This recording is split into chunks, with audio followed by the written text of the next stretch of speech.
મહીસાગરના કડાણા તાલુકાના મુનપુર ગામમાં સ્થાનિક તંત્રની બેદરકારીના કારણે એક મહિલાના પિતાના ખોટા દસ્તાવેજો બની ગયા। શું છે આખી ઘટના, વાત કરીશું આ વિડીયોમાં। નમસ્કાર, નિર્ભય ન્યૂઝમાં આપની સાથે હું મયુરી।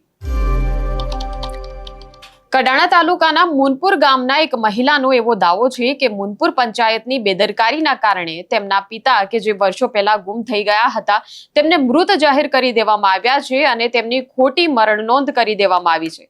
આ મહિલાનો એવો આક્ષેપ છે કે તેમના પિતા જે ગુમ થયા છે તેની જે પોલીસ તપાસ થવી જોઈએ તે નથી થઈ રહી, પરંતુ પંચાયત દ્વારા તેમને મૃત જાહેર કરીને હવે રાતોરાત તેમના મરણના દસ્તાવેજો ઊભા કરી દેવામાં આવ્યા। ત્યારે આ મામલે આ મહિલા શું કહી રહ્યા છે તે જોઈ લઈએ।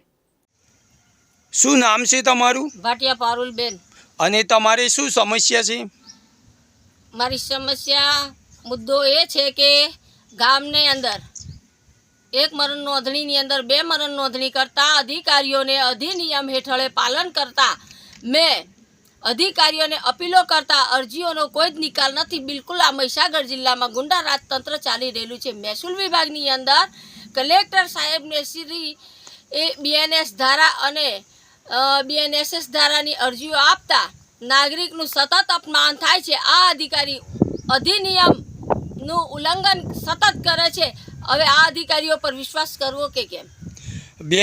બેન તમે પહેલાં જે કાર્યવાહી કરી હતી એમાં તમને સરકારી તંત્ર દ્વારા કોઈ મદદ કરવામાં આવી ખરી? તમને મને મદદ ઝીરો પર આવેલી છે। મેં અરજીઓ આપતા કોઈ જ અરજીઓનો નિકાલ થયેલ નથી અને આ મહીસાગર જિલ્લામાં બિલકુલ તંત્ર નિઠ્ઠલનું છે। કાયદા પોતાની રખેલ ખિસ્સાની બનાવી બેઠેલા છે। તમે ઉપલી સરકારની રાજ્યની વડી અદાલતો વડી કચેરીઓ છે તેમાં તમે રજૂઆત કરી હતી?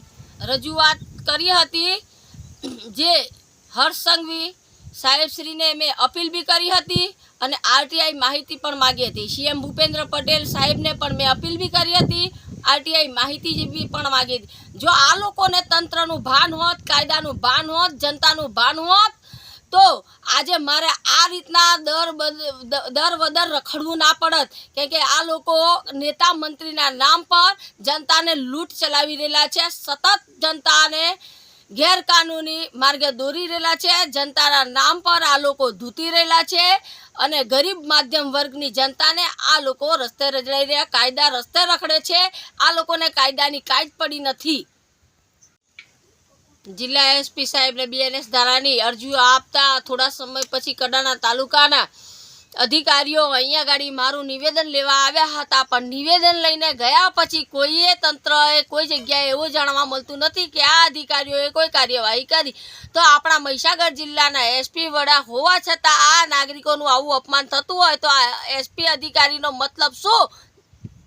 તો જે રીતે તમે જોયું કે આ મહિલાએ તેમના નિવેદનમાં એવું કહ્યું છે કે વર્ષો પહેલા તેમના પિતા જે છે તે ગાયબ થયા હતા, તેમનું મૃત્યુ જે છે તે થયું નથી, તે બાબતની કોઈ માહિતી નથી, તેમનો કોઈ મૃતદેહ મળી આવ્યો નથી, કોઈ તેમના મરણ બાદની જે ક્રિયાઓ થતી હોય તે ક્રિયાઓ પણ કોઈ ગામડામાં થઈ નથી। તો પછી મૃત્યુની નોંધણી જે છે આ દસ્તાવેજો મરણ નોંધના તે કેવી રીતે બન્યા? આ મહિલા એવું કહી રહ્યા છે કે પરિવારના કોઈ સગાએ મરણ નોંધ માટે પ્રાંત અધિકારીને રજૂઆત કરી હતી, તેને આધારે દસ્તાવેજો ઊભા થઈ ગયા।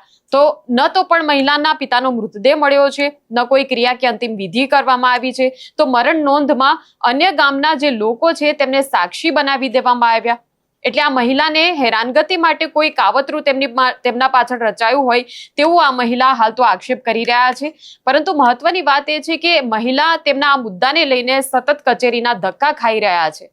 એક તરફ ગુમ થયેલા પિતાને શોધવામાં આવે તે મામલે પોલીસમાં પણ અનેકવાર રજૂઆતો કરી ચૂક્યા છે, તેમ છતાં તપાસ નથી થઈ રહી આ મામલાની, અને જે ખોટા દસ્તાવેજો બની રહ્યા છે તે અંગે પણ તંત્ર પાસે હવે મદદની ગુહાર આ મહિલાએ લગાવી છે।